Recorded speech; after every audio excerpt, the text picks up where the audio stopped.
نماز گزار مضبوط ہوتا ہے، بہادر ہوتا ہے، دلیر ہوتا ہے، اور نماز ایک ایسا عمل ہے جس کو انجام دینے کے بعد بندہ اپنے جسم اور ذہن میں ہلکا پن محسوس کرتا ہے، جیسے ایک بہت بڑا وظیفہ اور ذمہ داری ادا ہو گئی ہے۔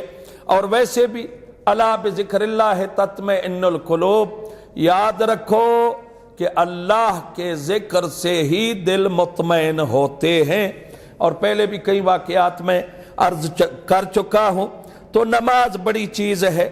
اور الذین ھم علی صلاتہم دائمون، یہ نہیں ہے ایک دن آیا پڑھ لی اور اکٹھی پڑھی، ادھر ادھر دیکھا، کوئی دیکھ رہا ہے کہ فلاں بھی نماز پڑھنے آیا ہے۔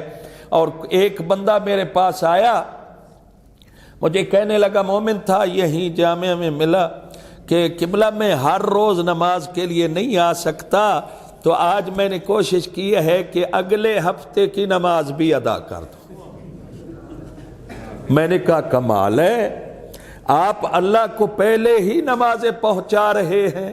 کہا دیکھیں قبلہ، وہ خوش ہوا، ہاں پہلے ہی پہنچا رہے ہیں، ابھی تک وقت ہی نہیں ہوا اور آپ پہلے پہنچا رہے ہیں، تو وہ خوش ہو گیا کہ شاید بڑی بات ہے کہ ابھی تک ان کا وقت نہیں آیا اور میں نمازیں پہنچا رہا ہوں۔ میں نے کہا اللہ کو تیری نمازوں کی ضرورت نہیں ہے، اللہ کو تیری اطاعت چاہیے کہ تو اس کی اطاعت کرے، جیسے اس نے کہا، جس وقت میں اس نے کہا اس وقت میں عبادت انجام دے، تب تو مطیع کہلائے گا، وَإِلَّا تو مطیع نہیں ہے چاہے جتنی نمازیں پڑھتا رہے۔ تو قرآن کہتا ہے وہ نمازی کامیاب ہیں جو اپنی نمازوں کو دوام بخشتے ہیں، ہمیشہ نماز پڑھتے ہیں، جب بھی واجب نماز کا وقت ہو ادا کرتے ہیں، درمیان میں چھٹیاں نہیں کرتے۔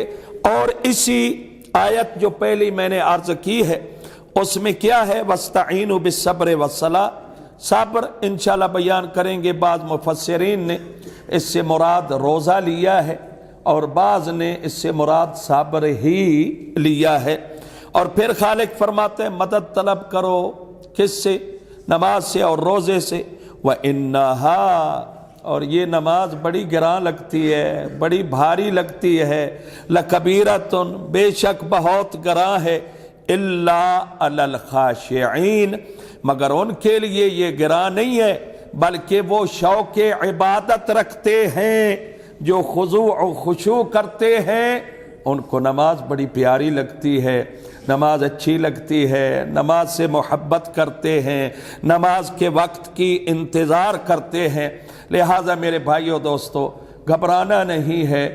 خالق کائنات نے جب وعدہ کیا ہے کہ نماز سے مدد طلب کرو، وہ تمہاری مشکلیں اللہ دور فرما دے گا نماز کے صدقہ میں، تو یقیناً جب بھی کوئی پریشانی ہو، علی کی سیرت پہ عمل کرتے ہوئے اللہ کے گھر میں آ کر باوضو ہو کر 2 رکعت نماز ادا کر کے اللہ سے مانگتے جاؤ، اللہ عطا کرتا جائے گا۔ دعا ہے خالق کائنات ہم سب کی مشکلوں کو دور فرمائے۔